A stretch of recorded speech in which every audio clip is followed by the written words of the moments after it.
Bom dia a todos. Embargador Sebastião Bonfim, desembargador Samuel Batista.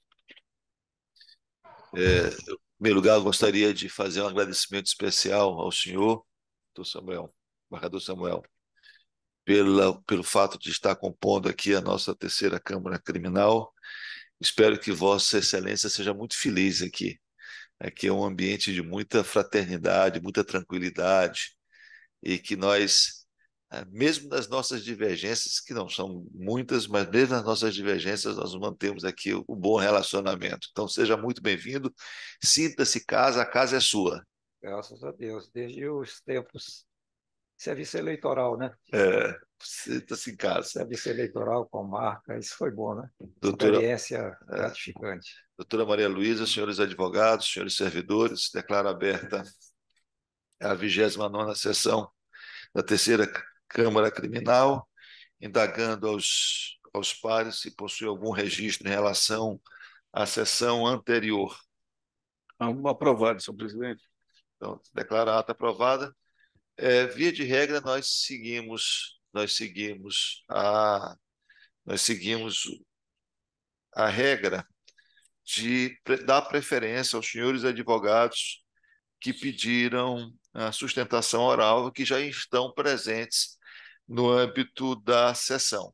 Aí eu pergunto ao secretário, primeiro é o doutor Armando Cerejo, que é um habeas corpus da minha relatoria.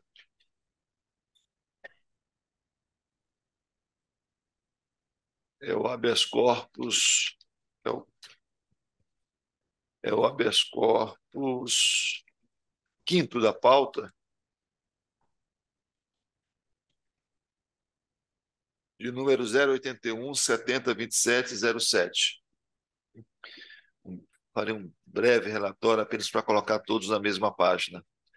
Cuida-se de habeas corpus com pedido liminar impetrado em favor de Jonei Soares Santos, contra ato do meritíssimo juiz de direito da Vara Única da Comarca de Joselândia, perpetrado no bojo do processo 0800-491-65-2023. Alegaram os impetrantes, em síntese, que o paciente fora denunciado pela suposta prática do crime esculpido no artigo 121, parágrafo 2º, inciso 2 e 4, combinado com o artigo 29 do Código Penal, por ter sido, em tese, mandante do homicídio de Gessione Diniz Lima, executado pelo vaqueiro Francimar de Miranda Pereira, que também faleceu na ocasião, ao atentar contra a vida da filha da vítima, do Gelcione, fato ocorrido em 26 de 4 de 2022. Aqui só para especificar, o paciente ele é acusado de ter mandado matar essa pessoa, o Gelcione, e quem teria sido o executor foi o vaqueiro. O vaqueiro, ao executar o crime, matou o Gelcione e feriu a filha. E o irmão do Gelcione matou o vaqueiro. E o paciente é acusado de ter mandado matar, de ter mandado o vaqueiro matar. Terceiro, considerações acerca de incongruências ocorridas no decorrer da investigação, especialmente o longo lapso temporal transcorrido, até que o irmão do ofendido, esse que matou o vaqueiro, responsável pelo óbito do executor em legítima defesa de terceiro, decidisse relatar à autoridade policial que o paciente, que este último, ou seja, o vaqueiro, teria apontado em seu leito de morte o paciente como mandante do delito. E aí, quando o irmão da vítima fatal atirou no vaqueiro, o vaqueiro, no leito de morte, teria dito que o mandante do crime de homicídio teria sido o paciente. Eu sei que é meio confuso, mas todos entenderam? Ok. Asseveraram que, a despeito do não indiciamento de Jonei Soares Santos pelo delegado de polícia, o Ministério Público, com base exclusivamente em depoimentos imprecisos, ofereceu denúncia em face do investigado, pugnando ainda pela fixação de medida cautelar de afastamento de testemunhas, ante o relato de supostas intimidações do que restou deferido. Aduziram que, já sob o manto da citada cautelar, certas testemunhas teriam engendrado narrativa sem quaisquer provas para relatar hipotéticas ameaças, dando ensejo à representação do parquê e posterior decretação da prisão preventiva do acusado, efetivada ao final da audiência de instrução realizada em 2 de agosto de 2023. Argumentaram que o decreto prisional contém fundamentação inidônea, por conta do despido de elementos probatórios e lastreado apenas em ilações, conjecturas e impressões subjetivas dos envolvidos, dentre eles 2 filhas da vítima, todos moradores da pequena cidade de Joselândia, o que dificultava sobremaneira o cumprimento da medida fixada, ressaltando de toda sorte a suficiência da conjugação de outras cautelares diversas do cárcere, como a proibição de frequentar o município. Nessa esteira, requereram liminarmente a concessão da ordem para a revogação da prisão preventiva do paciente, impondo-se medidas cautelares alternativas com posterior confirmação no julgamento meritório. A inicial foi instruída, a liminar indeferida, a autoridade apontada como coautora apresentou informações. Na petição de D 283-02596, os impetrantes pugnaram pela juntada dos autos de termo de compromisso, documento na qual o paciente se compromete a cumprir eventual medida cautelar de afastamento da comarca de Joselândia, enquanto imprescindível para o processo, ressaltando sua pretensão de fixar temporariamente sua moradia no município de Arame, Maranhão. Encaminhados os autos à Procuradoria para emissão de parecer, a doutora Regina Maria da Costa Leite opinou pelo conhecimento e denegação do HC. Com a palavra, o doutor Carlos Armando Cerejo. Pelo prazo de 10 minutos, eu gostaria apenas que o senhor declinasse o seu nome completo e a sua OAB para fim de registro. O senhor está com a palavra. Bom dia a todos. Carlos Armando Alves Cerejo, OAB MA 6921. Desembargador Gervásio, presidente da respeitável terceira Câmara, que também é o relator da presente ordem de habeas corpus, desembargador Bonfim, desembargador Samuel, doutora Maria Luísa, senhor Durval, serventuários, demais serventuários e colegas advogados, nosso afetuoso bom dia. Desembargador Bonfim, esse processo ele traz uma certa, eu não vou dizer inquietação, mas é uma preocupação. E aí a gente vê, doutora Maria Luísa, como é fácil você ser objeto, você acabar sendo alvo da persecução penal e passar a integrar o polo passivo de uma ação penal. O desembargador Gervásio fez um breve resumo, eu vou dar uma reforçada para a gente entender bem aí o que aconteceu.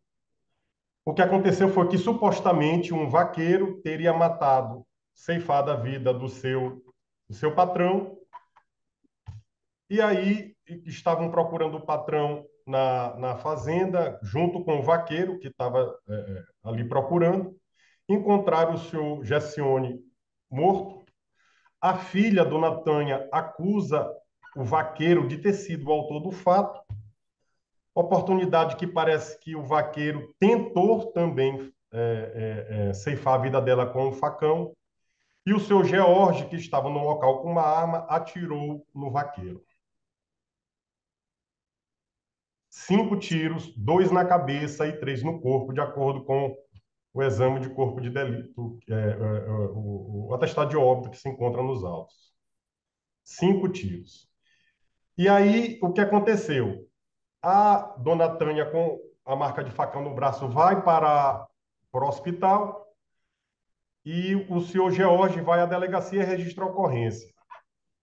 Aí ele só narra a história, doutora Maria Luísa, que o vaqueiro teria ceifado a vida do seu Gessione e que depois teria tentado contra a dona Tânia e ele, em legítima defesa da sobrinha, teria ceifado a vida de Francimar.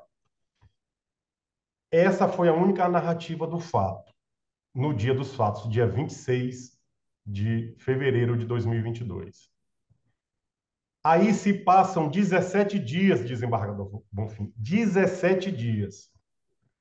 E aí o George vai à delegacia e dá um segundo depoimento.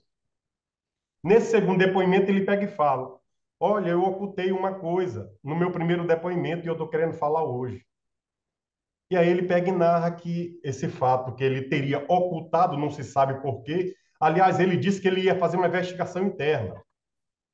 Ele disse que o senhor Francimar, no leito de morte, com os 2 tiros na cabeça, 3 no corpo, teria dito que ele teria perguntado por Francimar e o Francimar teria dito que quem teria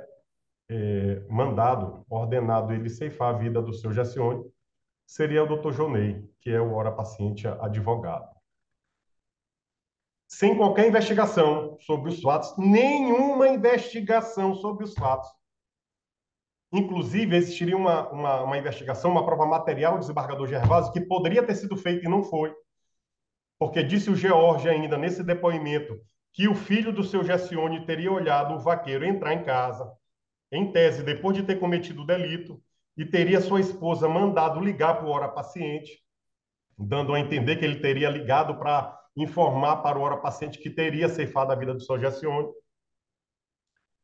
E sequer se pediu, doutora Maria Luísa, em fase preliminar, a quebra de sigilo telefônico para saber se realmente essa ligação existiu. Nada, nenhuma investigação, só a palavra do senhor George, e que depois teria sido secundada pela dona Tânia. E aí veio a instrução, e aí veio essa história que o doutor Jonei, advogado da pequena cidade de Joselândia, teria intimidado testemunhas. E essas testemunhas seriam as duas filhas do seu Gessione, da vítima, e uma testemunha chamada Alcional. E aí elas teriam ido ao Ministério Público, teriam dito que ele teria feito essa ameaça, essa intimidado, né? Na verdade foi intimidado, e aí se aplicou a medida cautelar, e aí, por ocasião da audiência de instrução, teria se dito que ele teria encontrado ele com eles ainda na cidade de Joselândia e eles teriam se sentido intimidados. E aí se decretou a preventiva do ora-paciente. E aí se observa, desembargador Bonfim, como é fácil, como não se precisa de muita coisa para se incluir o nome de uma pessoa no polo passivo de uma ação penal. E aí, quando eu dei entrada, desembargador Gervásio, na presente ordem de habeas corpus, foi juntado, logo depois foi juntado nos autos, essa prova técnica, que deveria ter sido feita lá no começo, né, que foi a quebra de sigilo de dados telefônicos e também uma interceptação telefônica em desfavor do paciente. E aí, desembargador Bonfim, desembargador Samuel e doutora Maria Luísa, e o eminente relator. O que disse o promotor sobre essa medida cautelar? Justamente para saber se o vaqueiro teria ligado realmente para o ora-paciente no dia dos fatos. Diz o seguinte: cuida-se de medida cautelar de interceptação telefônica com quebra de dados em face do paciente Jonei Soares dos Santos e Auricelene Alves dos Santos, que é a esposa do vaqueiro. A medida cautelar foi deferida pelo juízo e cumprida pelo setor de inteligência da Polícia Civil. No entanto, tal medida não apresentou resultados satisfatórios, oportunidade que o Ministério Público procede com a juntada do relatório aos autos. Ou seja, o único fato que poderia ser empiricamente verificável, ou seja, que Francimar ligou para o ora-paciente na tarde do crime, foi feito um levantamento pela uma prova técnica, e a prova técnica disse o seguinte, que durante 15 dias antes do fato e 2 dias depois, não teve nenhuma ligação, desembargador Gervásio, do vaqueiro com o ora-paciente, demonstrando a total ausência de ligação entre eles. Pois bem, isso é só para a gente entender o fato, ou seja, uma acusação com base tão somente num depoimento do seu George, que inusitadamente ele trouxe aos fatos 17 dias depois de ter ocorrido o crime de homicídio. E não se sabe por que ele teria ocultado. O certo é que veio a prisão preventiva e é o objeto da presente impetração. Desembargador Gervásio, Vossa Excelência teve acesso às supostas intimidações. Vossa Excelência observou bem, principalmente das filhas da vítima, que ela cita fatos que porque uma delas é enfermeira, que ele teria ido no hospital, outra, enfim, nada de real e concreto de que ele teria efetivamente, ou ora-paciente, intimidado alguém. E aí, desembargador Bonfim, vem um código de processo penal, e aí é onde que a gente tem que procurar entender aí se essa prisão é legal ou não é. E de logo informamos que não é uma prisão legal porque está a ofender o parágrafo 6º do artigo 282, que diz o seguinte: a prisão preventiva somente será determinada quando não for cabível a sua substituição por outra medida cautelar, observado o artigo 319 do CPP, e o não cabimento da substituição por outra medida cautelar deverá ser justificada de forma fundamentada. O desembargador Gervásio teve acesso à preventiva e se observou que Sua Excelência, a autoridade coautora, não fez qualquer alusão à possibilidade de se aplicar uma medida cautelar adicional no caso em apreço. E aí é que a defesa, doutora Maria Luísa Desembargador Bonfim, vem adicionar uma medida cautelar e entende que seria satisfativa. Qual seria essa? O problema seria, em tese, que na pequena cidade de Joselândia, o ora paciente trabalhando e morando lá com sua esposa e filhos, as testemunhas se sentiriam intimidadas.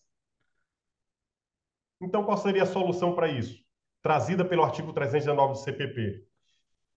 Que o paciente, até o final do processo, se afastaria da cidade de Joselândia, fixando o domicílio em outro município, oportunidade que, não estando na cidade de Joselândia, não haveria de se falar, nem mesmo em tese, que as testemunhas da ação penal originária se sentiriam intimidadas ou ameaçadas com a presença na cidade do ora paciente.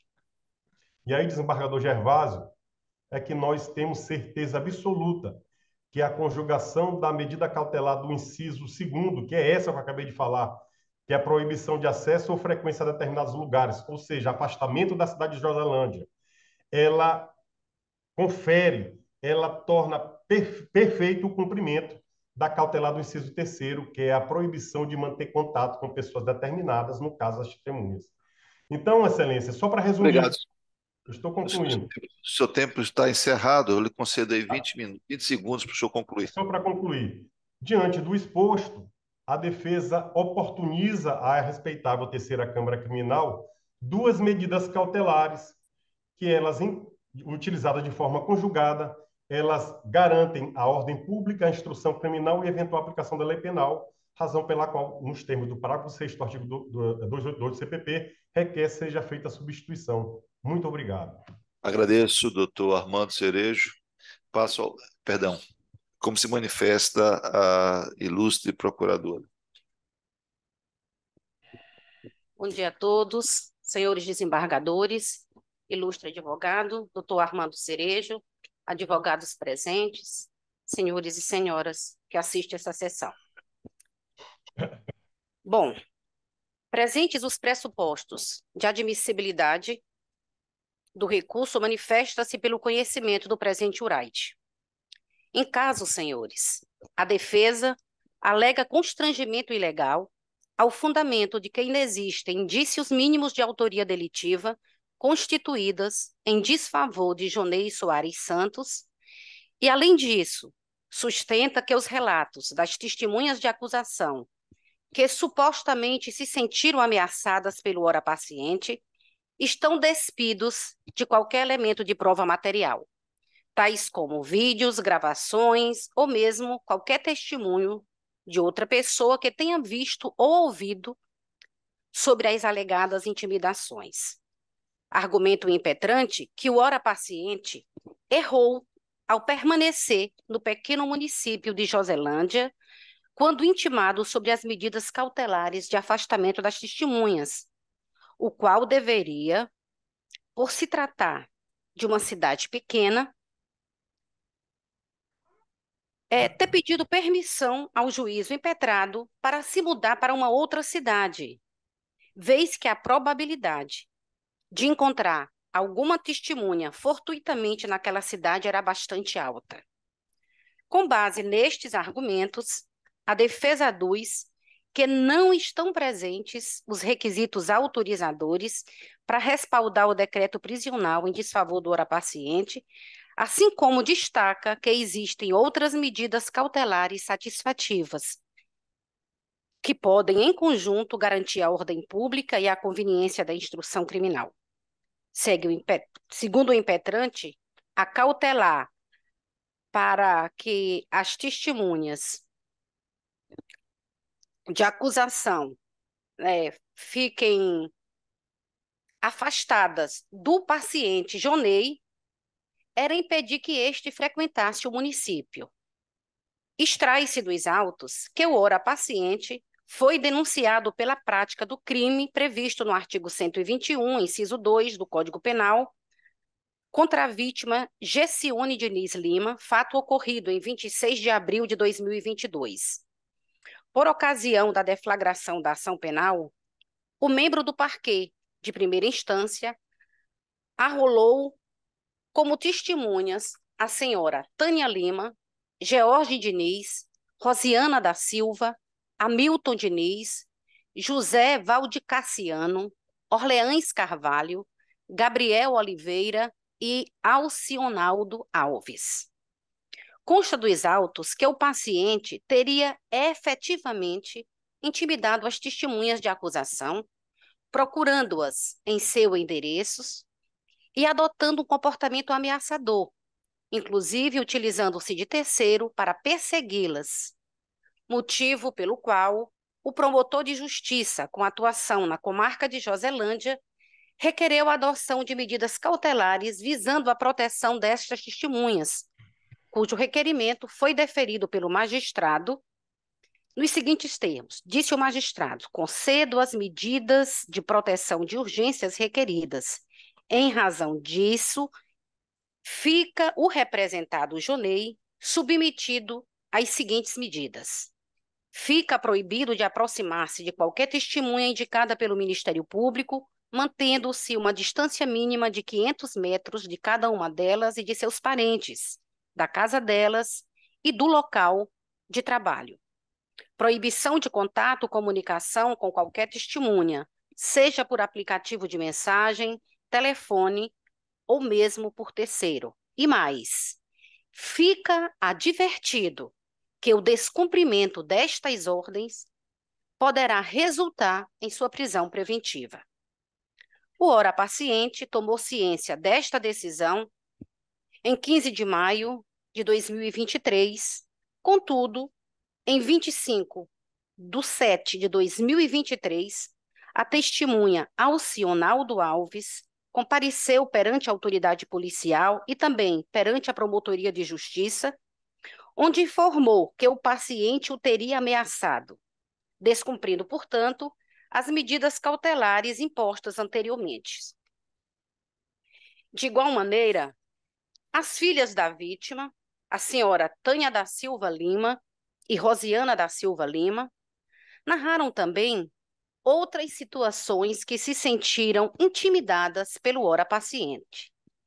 Desse modo, em razão do descumprimento da medida cautelar imposta anteriormente e após manifestação ministerial, o juízo impetrado decretou a prisão preventiva do paciente, esclarecendo que manter o réu em liberdade, com tantas informações acerca da interferência e de ameaças contra testemunhas, pode colocar em risco a própria instrução do processo bifásico do júri, não podendo o judiciário passar ao largo desse risco para o processo e para a sociedade.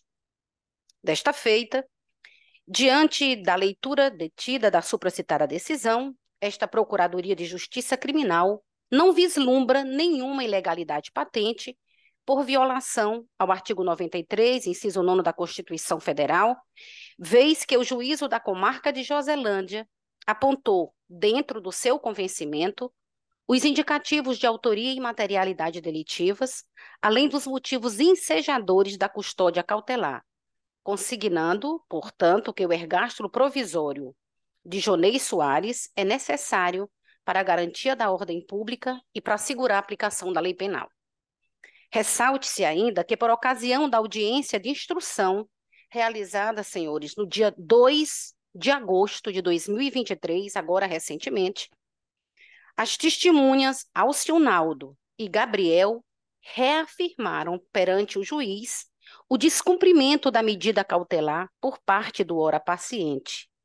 Portanto, tem-se que o descumprimento de medidas cautelares diversas da prisão anteriormente fixadas é fundamentação idônea, sim, para ensejar o restabelecimento da custódia preventiva. A respeito do tema, o Supremo Tribunal Federal reiteradamente assenta que a intimação de testemunha é razão idônea para a decretação da prisão preventiva.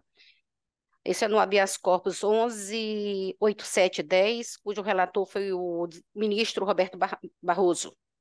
No caso dos autos, restou evidenciado o descumprimento de medidas cautelar imposta ao ora paciente, motivo apto para respaldar a decretação de sua prisão preventiva. Ademais, constou da própria decisão de deferimento da cautelar e advertência sobre a sujeição do citado paciente à prisão preventiva, que em caso de descumprimento da medida imposta, né, ele seria preso preventivamente.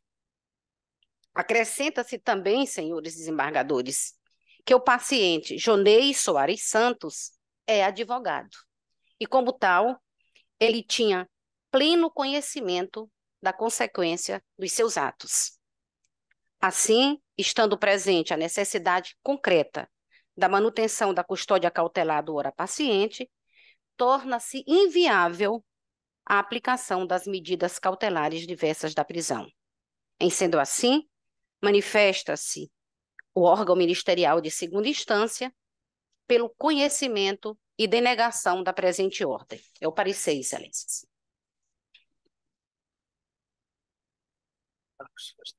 Senhor presidente, Vossa Excelência me permite só um esclarecimento de uma questão aqui. Se for de fato, doutor.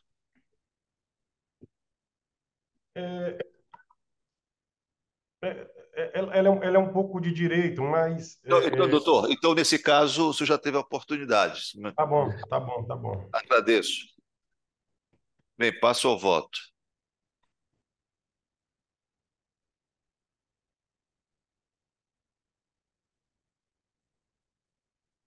Presentes os pressupostos legais de admissibilidade, conheço a impetração, passando à análise do mérito. Consoante relatado, os impetrantes sustentam que, além da ausência de indícios mínimos de autoria delitiva, os relatos de intimidação às testemunhas de acusação se encontram despidos de qualquer elemento probatório, defendendo que, na espécie, o mais adequado seria a conjugação da medida cautelar imposta a princípio para o afastamento do paciente do pequeno município, ante a alta probabilidade de encontros fortuitos com aquelas. Ele basicamente sustenta de que Joselândia é um município pequeno e que a possibilidade de encontro ela é constante. Pois bem, no caso em apreço, extrai-se dos autos originários que houve a instauração de inquérito policial visando apurar, a princípio, um duplo homicídio e uma tentativa de homicídio, ocorridos em 4 de maio de 2022, no povoado Santa Luzia, zona rural de Joselândia, Maranhão, que teve como vítimas, respectivamente, Gessione Diniz Lima, Francimar de Miranda Pereira e Tânia da Silva Lima. Depreende-se outro sim que, ao finalizar as investigações, a autoridade policial concluiu que Francimar de Miranda Pereira, em tese, praticou os crimes de homicídio em face de Gessione Diniz Lima e lesão corporal simples contra Tânia da Silva Lima, indo a óbito, todavia, logo após a empreitada delituosa, atingido por disparos de arma de fogo efetuados por George Diniz Lima, em legítima defesa desta última. Assim, não indiciou Francimar de Miranda Pereira pelas condutas tipificadas nos artigos 121 e 129 do Código Penal, solicitando que fosse declarada a extinção da punibilidade pela sua morte, bem como indiciou George Diniz Lima tão somente pela conduta esculpida no artigo 14, caput, da Lei 10.826/03, requerendo a declaração de exclusão de ilicitude do ato delituoso tipificado no artigo 121, caput, do Código Penal. Neste ponto, em particular, frisa-se que, a despeito da ciência quanto aos relatos de que, enquanto agonizava em seu leito de morte, Francimar de Miranda Pereira teria dito ao seu algoz que o mandante do crime seria Jonei Soares Santos, ora paciente. O delegado de polícia nada teceu sobre a eventual conduta típica a ele atribuída. Por sua vez, o Ministério Público pugnou pela realização de diligências complementares em solo policial, regularmente cumpridas, sobrevindo em 28 de fevereiro de 2023, denúncia que imputou ao paciente a prática dos delitos previstos no artigo 121, parágrafo 2º, inciso 2 e 4, combinado com o artigo 29 todos do Código Penal. Isso porque, segundo o parquê, o denunciado teria, em tese, mediante paga ou promessa de recompensa, encomendado a morte de Gessione Diniz Lima, pois haviam depoimentos que comprovavam o vínculo deste com o vaqueiro Francimar de Miranda Pereira e a união deles em delitos envolvendo o furto de animais, alguns da fazenda da vítima, além de relatos de que o acusado teria confessado a terceiros a motivação do crime, a saber, uma dívida de aluguel de pastos.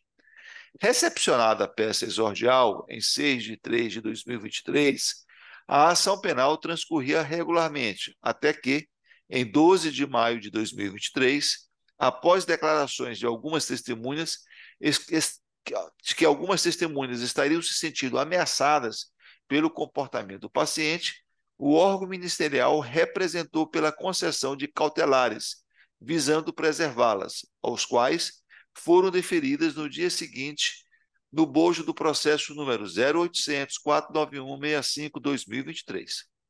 Desse modo, na oportunidade, ficou o representado submetido às seguintes medidas. 1.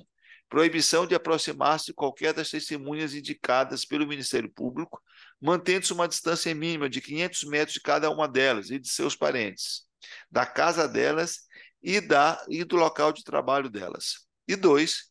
Proibição de contato, comunicação com qualquer testemunha, seja por aplicativo de mensagens, telefone ou mesmo por terceiros, advertido de que eventual descumprimento poderia resultar em sua prisão preventiva. Por seu turno, em nova manifestação, datada agora de 31 de 7 de 2023, o promotor de justiça comarcano representou pela prisão preventiva do denunciado, haja vista que perduravam os relatos de intimidações às testemunhas, dentre elas as duas filhas da vítima em flagrante recalcitrância à ordem judicial. De acordo com as declarações prestadas, o investigado teria abordado a testemunha Alcionado Alves Bezerra em via pública, utilizando-se de um veículo, ocasião em que supostamente o apontou para pessoas desconhecidas, bem como teria, por diversas vezes, rondado as proximidades dos locais em que estariam as testemunhas Rosiana da Silva Lima e Tânia da Silva Lima, os seus familiares. Nesse cenário, o magistrado singular, em 2 de agosto de 2023, acolheu a supracitada representação e decretou o ergástulo do paciente para garantir, segundo a decisão, a ordem pública e assegurar a aplicação da lei penal, sem olvidar a sua conveniência para a instrução criminal. Na referida decisão, o juiz Acor ressaltou o risco gerado pelo estado de liberdade do acusado, principalmente a instrução criminal, uma vez que, em um processo que possui 2 fases instrutórias, sujeita ao tribunal do júri, aquele teria, em tese, tentado amedrontar as testemunhas às vésperas da audiência para interferir em seus depoimentos, transgredindo decisão judicial que havia determinado seu afastamento destas. Ocorre que, embora as declarações colhidas demonstrem certo temor das testemunhas, não há como precisar, especialmente pela ausência de elementos de prova, se tal sentimento advém de impressões subjetivas ou de ações contundentes do paciente, tendo em vista que todos residem em Joselândia, Maranhão, cidade pequena do interior do estado, com cerca de 15 mil habitantes, mostrando-se presumível que encontros fortuitos ocorram com certa frequência e, eventualmente, gerem incômodos nos envolvidos. Impede gizar ainda que o paciente, possuidor de condições pessoais totalmente favoráveis, primariedade, residência fixa e ocupação lícita como advogado, comprometeu-se a fixar moradia no município de Arame para cumprir possível cautelar de afastamento da comarca. Assim, realizada a audiência de instrução e transcorrido aproximadamente 1 mês desde a prisão, arrefece-se, a meu ver, os ânimos e perde densidade a imposição da cautelar extrema, de sorte que a melhor compreensão do cenário fático sugere que outras medidas menos drásticas, especialmente o afastamento da comarca, a proibição de aproximação de testemunhas e o comparecimento periódico em juízo, podem ser eficazes para os fins almejados enquanto se aguarda o desfecho da ação penal. Portanto, a meu ver, reputa-se suficiente um juízo de proporcionalidade a substituição da prisão preventiva por medidas alternativas. Tal opção judicial produzirá idêntico resultado cautelar, de modo a proteger os bens jurídicos ameaçados sem a necessidade de suprimir, de modo absoluto, a liberdade de locomoção do paciente. Convém registrar que a liberdade provisória, ora concedida, não é um salvo-conduto, de sorte que, se descumpridas as providências fixadas, poderá a sua prisão cautelar ser novamente decretada. Ante exposto, e em desacordo com o parecer da Procuradoria-Geral de Justiça, conheço e concedo a ordem de habeas corpus para substituir a prisão preventiva do paciente Jonei Soares Santos por medidas cautelares diversas do Cáceres, a saber, 1. Proibição de aproximar-se das testemunhas indicadas pelo Ministério Público a uma distância inferior de 100 metros, assim como de manter contato com elas pessoalmente ou por qualquer outro meio de comunicação. 2. Afastamento da comarca de Joselândia, devendo informar nos autos seu novo endereço no prazo máximo de 30 dias. 3. Comparecimento mensal ao juízo da comarca de Arame, onde fixará a moradia para justificar suas atividades. E 4. Obrigatoriedade de comparecer a todos os atos processuais para os quais for intimado, sem prejuízo de outras medidas porventura fixadas pelo juízo monocrático de acordo com sua margem de discricionalidade. Esta decisão, se confirmada pela Câmara, servirá como mandato e alvará de soltura, inclusive para ser investigado imediatamente posto em liberdade, se por outro motivo não deve permanecer preso. É como voto. Eu vou começar pelo desembargador Samuel, por questão de antiguidade. Desembargador, qual o seu voto, senhor?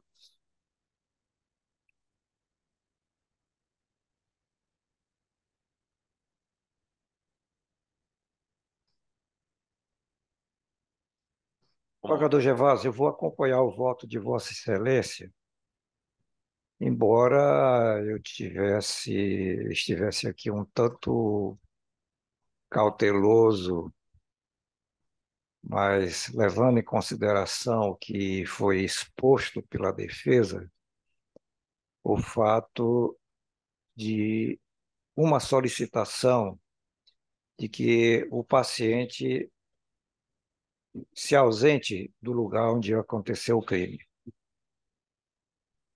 Isso, de certa forma, gera ou continua gerando ou multiplicando aquele clima de animosidade. E a gente sabe que em lugares pequenos, como é o caso de Joselândia, toda cautela deve ser tomada, tanto por parte de vítimas quanto dos agressores. É um processo bastante complexo, como Vossa Excelência afirmou, e a sustentação, de certa forma, deixou bem clara isso, e o próprio Ministério Público, através da procuradora, doutora Maria Luísa. Mas a gente tem que levar em consideração certos fatores, e é a um deles que eu me prendo aqui, principalmente. O fato de um possível recrudescimento ou uma multiplicação de animosidade por parte das pessoas envolvidas nesse crime, especialmente o paciente. Então, a ausência dele na cidade e adotadas outras medidas cautelares, acredito que vai, de certa forma, pôr um freio, vamos chamar de um freio tipo ABS, não é? Não um tranco, não é? Mas deve-se dar um crédito ao paciente, de modo a que ele reflita também o que cometeu e que, de certa forma, não foi uma coisa pequena, mas de uma dimensão bem proporcional, né? E então, com essas palavras, eu acompanho o voto de Vossa Excelência. Agradeço, desembargador Samuel, como voto do desembargador Sebastião Bonfim. Meu queridíssimo presidente, desembargador Gervásio, Desembargador Samuel, seja bem-vindo à nossa Câmara, doutora Maria Luísa, seja doutor Armando Cerejo, demais advogados aqui presentes. Senhor presidente, eu me debrucei sobre esse processo no domingo e eu vou pedir todas as venhas para dividir de Vossa Excelência. É um voto brilhante, um voto muito técnico, mas eu vou divergir. Com a devida vênia, passo no sentido de manter a decisão do magistrado da COC que indeferiu o pedido de revogação da prisão preventiva.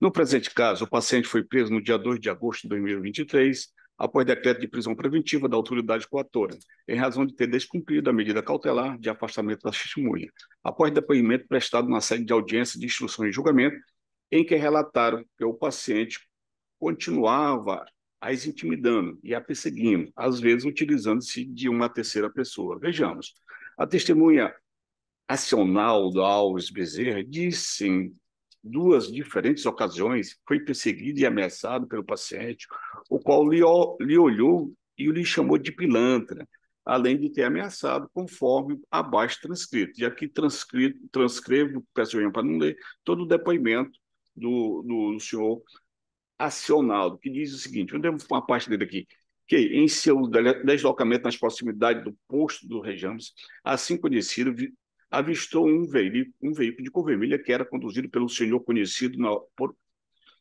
na oportunidade, que era processado, o senhor Jonei, que estava no preto, que tio de Jonei, branco, passageiro dianteiro, fala para os demais ocupantes dos veículos, quais não o conhece ou não o conhecia, e preferiu o seguinte, olha ali o pilantra, que, sentindo-se ameaçado, notadamente por ter sido chamado de pilantra e porque apontou para outros sujeitos que, em data posteriores, foi ameaçado no sobretítulo, sendo lavrado um TCO na presente data, né? TCO 0855 08 de 87 de 2022. No mesmo sentido, a testemunha Gabriel Oliveira Silva disse que foi procurado num local em que prestava serviço por duas pessoas montadas em uma motocicleta do réu, de propriedade do réu. Momento em que se escondeu para não ser avistado, mas ficou sabendo por pessoas próximas que elas estavam ali procurando. Informou ainda que a última vez em que se sentiu ameaçado foi na noite de ontem, ocasião em que o carro de cor vinho ficou circulando próximo à sua casa e perguntando sobre a sua pessoa. Além disso, a testemunha Antônio da Silva Lima afirmou que o paciente está sendo perseguido, que está lhe perseguindo, que um dia estava no hospital trabalhando e um vaqueiro do paciente chegou, fingindo que estava embriagado, ao que o depoente prestou o primeiro atendimento e logo depois faltou a energia no hospital. E quando foi sair, percebeu que o réu estava na recepção. Disse também que ele ficava ligando para diversos familiares da vítima. Deste modo, pelos depoimentos das testemunhas prestados na sede judicial, data máxima vênia, entendo que os episódios constantes não se trata de meros encontro fortuito entre os pacientes e as testemunhas, em decorrência de ser uma cidade pequena, mas sim ameaças e perseguições concretas, formalizadas, com o intuito de intimidá-las, não tendo se mostrado suficientemente a determinação de medidas cautelares diversas da prisão. Sobre o tema, o entendimento jurisprudencial é firme no sentido de que é cabível a decretação de prisão preventiva para a conveniência da instrução penal, criminal, diante da notícia de ameaças à testemunha, bem como que é a medida acertada no caso do descumprimento da medida cautelar anteriormente imposta. E aqui cito algumas jurisprudências da ministra Laurita Vaz e um outro agravo regimental de relatoria do ministro Antônio Saldanha. Vale destacar que a existência das condições pessoais favoráveis por si só não é suficiente para revogar a prisão preventiva, sendo que há razões para a manutenção da custódia, visto que o acusado desrespeitou a medida imposta. Assim, é evidente que aparece a justa causa para o decreto da prisão preventiva. Ademais, como bem exposto pela decisão da autoridade coatora que indeferiu o pedido de revogação de prisão preventiva, apesar do paciente afirmar que irá mudar de domicílio com o fim de se preservar a conveniência da instrução criminal, não informa o endereço onde pretende fixar o domicílio, ou endereço profissional que vincule a outra cidade, não sendo prudente determinar que isso seja estabelecido apenas após a soltura do mesmo. Pelo exposto, conforme o parecer da Procuradoria-Geral de Justiça, conheço e denego a ordem. É como voto, senhor presidente. Agradeço, desembargador Sebastião Bonfim, sempre esclarecedor os seus votos. Eu indago ao desembargador Samuel, o senhor mantém o seu voto acompanhando essa relatoria? Perfeito. Por maioria e em desacordo com o parecer da Procuradoria-Geral de Justiça, Terceira Câmara Criminal conheceu e concedeu a ordem nos termos do voto do relator. Excelências, o meu muito bom dia, um abraço a Vossa Excelência. Bom dia. Bom dia. Próximo processo que tem pedido de sustentação é o terceiro. É da minha relatoria também, né? Perfeito. Vamos lá. Cuida-se de habeas corpus com pedido liminar impetrado em favor de Fábio, é o terceiro da pauta, habeas corpus 081-7274-85. Cuida-se de habeas corpus com pedido liminar impetrado em favor de Fábio Pereira dos Santos, contra ato do meritíssimo juiz de direito da Vara Única da Comarca de Loreto, perpetrado no bojo do processo 0800-299-94-2023. Alegou o impetrante que, em 30 de maio de 2023, o paciente fora preso em flagrante pela suposta prática do crime previsto no artigo 157 caput do Código Penal, custódia posteriormente convertida em preventiva. Asseverou que o decreto prisional contém fundamentação inidônea, porquanto ausentes os pressupostos autorizadores da prisão cautelar e utilizados apenas argumentos genéricos para imposição/manutenção do ergastro, não havendo apontamento de elementos que denotem a imprescindibilidade da medida extrema. Defendeu inexistir qualquer indicação concreta de que solto o investigado possa atentar contra a ordem pública, causar óbice à instrução criminal ou se evadir do distrito da culpa, circunstância corroborada por seus predicados pessoais favoráveis, ressaltando ademais que pairam dúvidas quanto à autoria do delito, negada veementemente pelo acusado. Nessa esteira, requeriu liminarmente a concessão da ordem para a revogação da preventiva do paciente, expedindo-se o competente alvará de soltura, com ulterior confirmação no julgamento meritório. A inicial foi instruída, a liminar foi indeferida, foi dispensada a requisição de informações. Com vista dos autos, a Procuradoria-Geral de Justiça emitiu o parecer da lavra da doutora Maria Regina da Costa Leite, opinando pelo conhecimento e denegação do Rights. Eu concedo, então, a palavra ao advogado Gilmar Gama, pedindo que consigne o seu nome e a sua respectiva OAB, e fazendo apenas o registro de que, pelo nosso regimento interno, as vestes talares ou o correspondente são necessárias, mas em prol aí do princípio da ampla defesa, concedo a palavra. Pelo prazo de 10 minutos. Com a palavra, doutor, consigne, por favor, seu nome e sua OAB. Excelentíssimo senhor desembargador presidente, é uma honra para esse aprendiz advogado a estar diante de Vossa Excelência e essas homenagens. Primeiro, seu nome e sua OAB, por favor. Gilmar Gama Silva Filho, OABGO 48030. Perdão, Excelência. Posso prosseguir também? Sim, pode. Perfeito. Eu serei breve. Eu só queria fazer duas pontuações acerca do articulado no manejado pedido de ordem de habeas corpus, que seria o que foi utilizado por Vossa Excelência com a máxima venha a respeito do histórico prisional do ora paciente, que seria a de que ele já está no segundo na segunda passagem dele pela prisão, sendo que a primeira, e isso eu estou usando porque foi usado como fundamento de Vossa Excelência para não conceder a ordem liminar, a primeira ele foi absolvido, ele passou 2 anos preso preventivamente, porém o Tribunal do Júri da Vara Única da Comarca de Loreto o absolveu. Então, diante do princípio da não culpabilidade e usando isso como sendo o paciente primário, deve-se levar em conta de que ele esteve na prisão, sim, mas só que foi absolvido posteriormente pelo Tribunal de Júri da comarca local. O outro ponto de vista, Excelência, se Vossas Excelências forem ao calendário e verem que na cidade de Loreto, na data dos fatos, há uma festividade em comemoração à padroeira da cidade. O horário do fato se deu de 11 horas para meio-dia, no ponto de maior fluxo de pessoas, qual seja a Praça da Feira.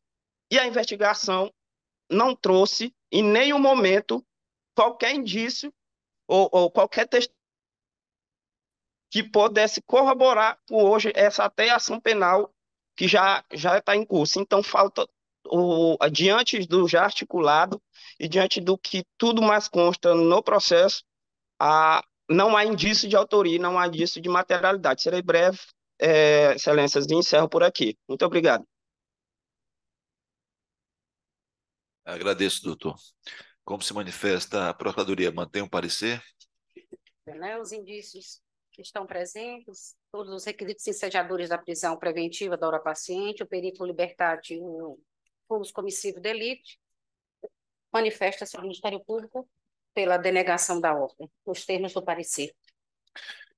Presentes pressupostos legais de admissibilidade, conheço da impetração. No caso em apreço, infere-se dos autos originários que na manhã do dia 30 de maio de 2023, Domingos Pereira acionou a guarnição policial para comunicar que seu pai, idoso de 79 anos de idade, ao retornar para sua residência, havia sido empurrado no chão pelo ora paciente que, sob o pretexto de ajudá-lo a levantar-se, teria subtraído a quantia de R$ 547 do seu bolso.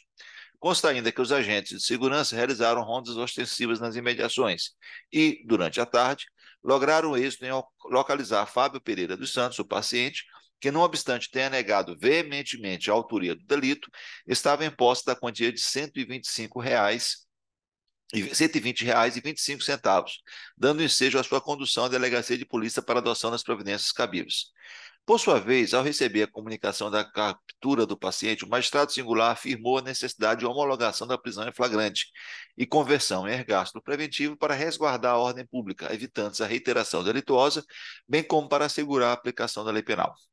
Na referida decisão, demasiadamente genérica,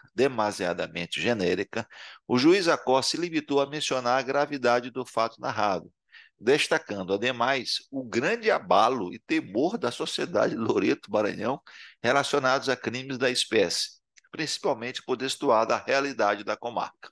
Assim, nota-se que a custódia do paciente fora decretada levando-se em conta tão somente uma possível gravidade abstrata do crime e a presunção de que sua liberdade ofereceria risco à ordem pública e ou à aplicação da lei penal, não apontando o juízo monocrático qualquer elemento concreto para justificar a primordialidade da medida extrema.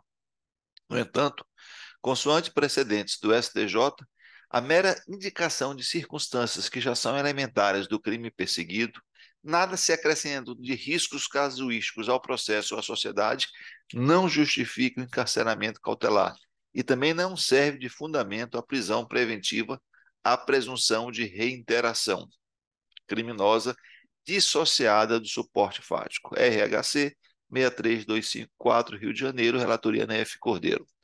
Frise-se que o paciente se trata de réu tecnicamente primário, uma vez que pesa em seu desfavor apenas um inquérito policial em curso desde janeiro de 2022, para apurar o fato de alguns objetos da residência de sua ex-namorada, a maioria deles restituídos, bem como que a sua prisão ocorreu no próprio distrito da culpa, onde possui endereço fixo, pairando dúvidas concretas sobre as circunstâncias do delito e até mesmo acerca da participação do investigado, abordada em uma casa lotérica com quantia muito aquém da alegadamente subtraída.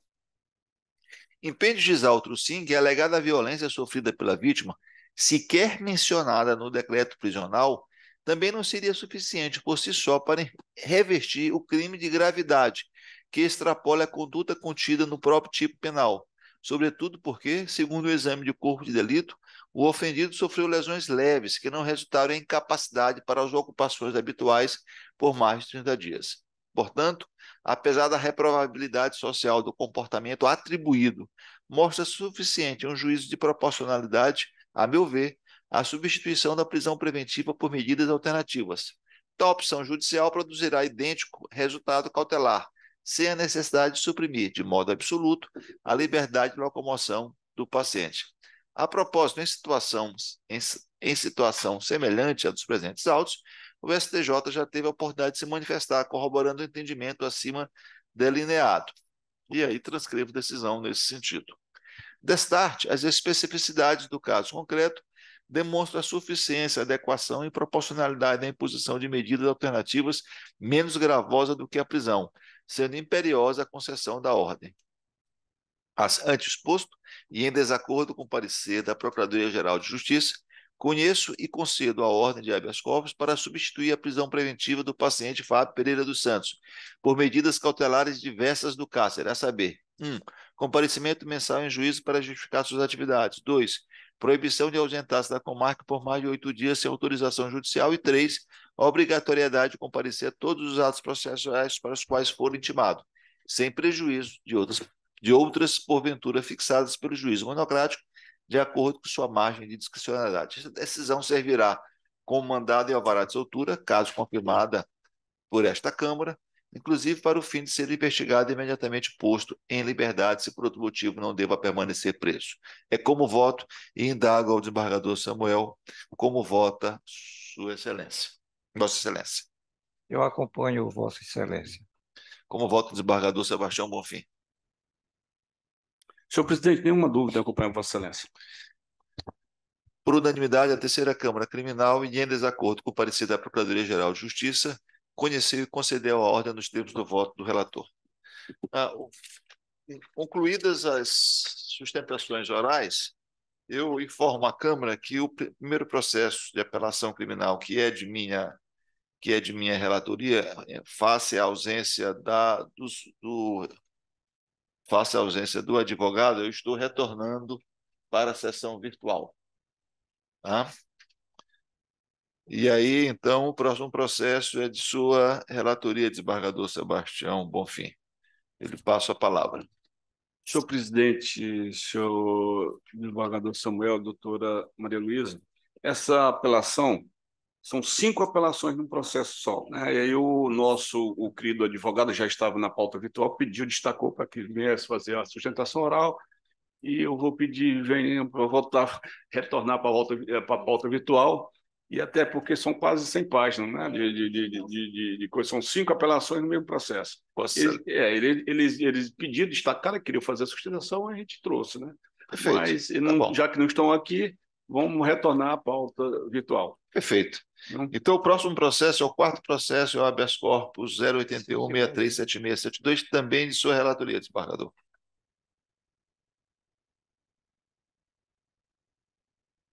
Com a palavra. Obrigado, senhor presidente.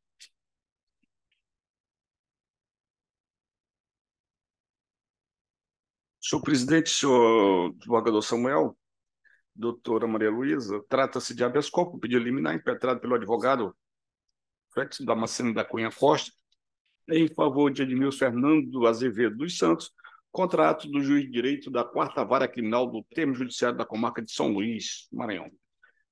Na origem, trata-se de ação na qual o ora paciente e o corréu, Vinícius Serrão Costa, foram denunciados pela prática dos crimes de roubo majorado e corrupção de menores, na forma do artigo 157, parágrafo 2º, inciso 2º, e parágrafo 2º-A1 do Código Penal e do artigo 244-B da Lei 8.069, na forma do artigo 70 do Código Penal.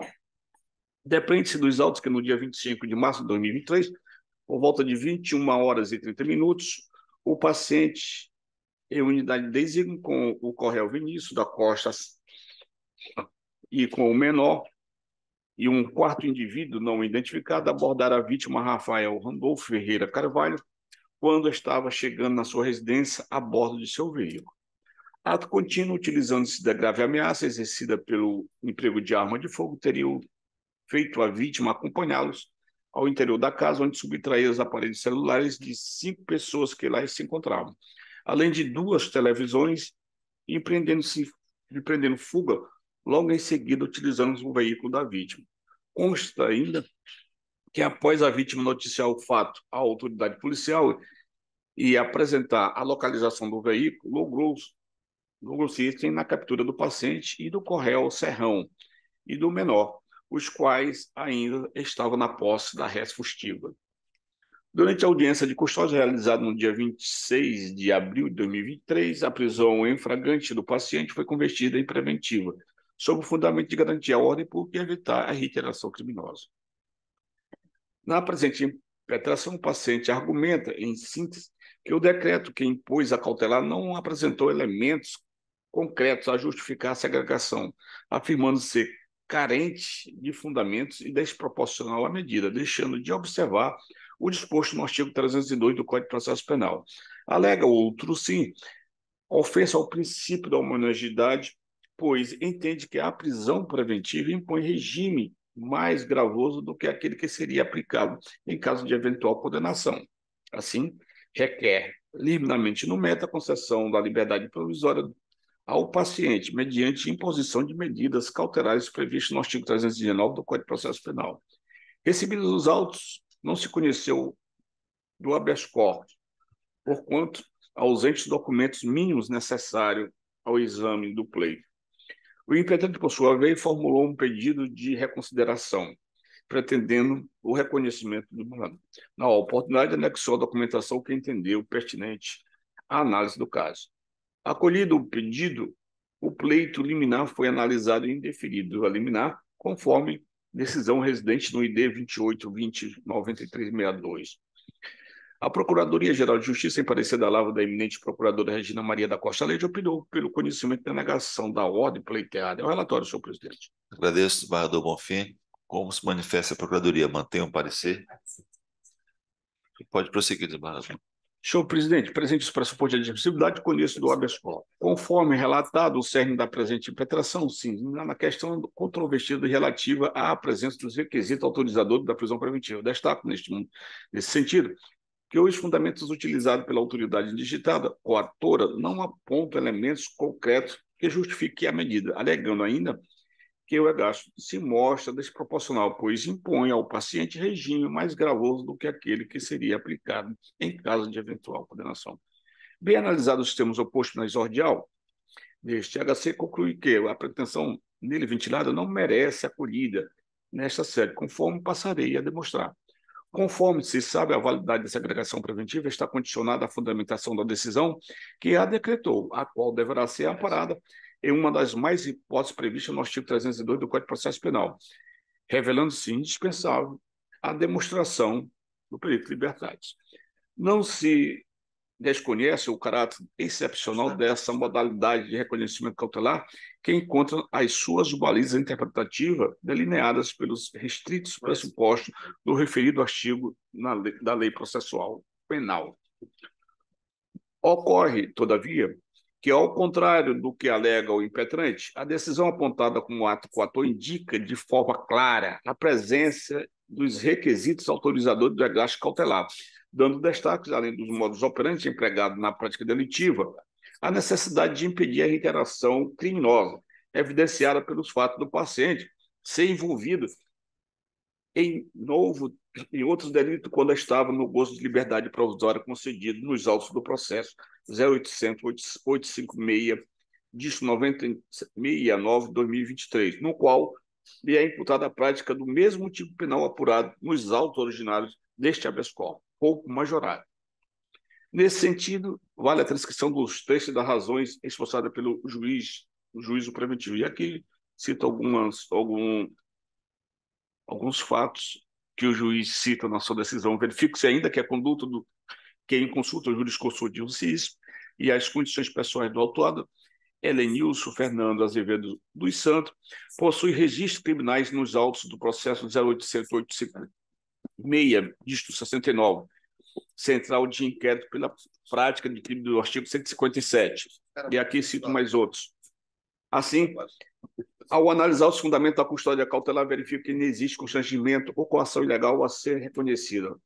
Valendo destacar que, a despeito do paciente, de fato, ser tecnicamente primário, responde a outra ação penal pela prática de crime patrimonial, como aqui já registrado, fato que se constitui fundamento idôneo a justificar a decretação e manutenção da prisão preventiva e, via de consequência, aponta a inadequação da insuficiência das medidas cautelares diversas da cautelar externa. Aqui cito mais alguma jurisprudência nesse sentido. De mais a mais, no que permite a alegação da desproporcionalidade da prisão e a relação da futura pena a ser aplicada, cabe destacar que se trata de prognóstico que somente será confirmado após a conclusão do julgamento da ação penal em curso, não sendo possível inferir prematuramente a estreita via de habeas corpus e eventual regime prisional a ser fixado em caso de condenação. Ante o exposto e de acordo com o parecer da Procuradoria-Geral de Justiça, conheço e denega a ordem pleitada. Como voto, senhor presidente? Obrigado, desembargador Sebastião Bonfim. Indago como volta o desembargador Samuel Batista Souza. Presidente, eu vou acompanhar o voto do desembargador Bonfim, dado uma informação de certa relevância. O paciente já tem outros crimes praticados. Não somente essa observação. Obrigado, desembargador Samuel. Eu também estou acompanhando as inteiras do relator. Assim, terceira Câmara Criminal, de acordo com o parecer do Ministério Público, da Procuradoria-Geral de Justiça, por unanimidade conheceu, porém denegou a ordem. O último processo em pauta é um habeas corpus de minha relatoria, é o sexto processo, e aí já poderemos liberar o desembargador Samuel para suas atividades na primeira Câmara Criminal. Eu farei um breve relatório.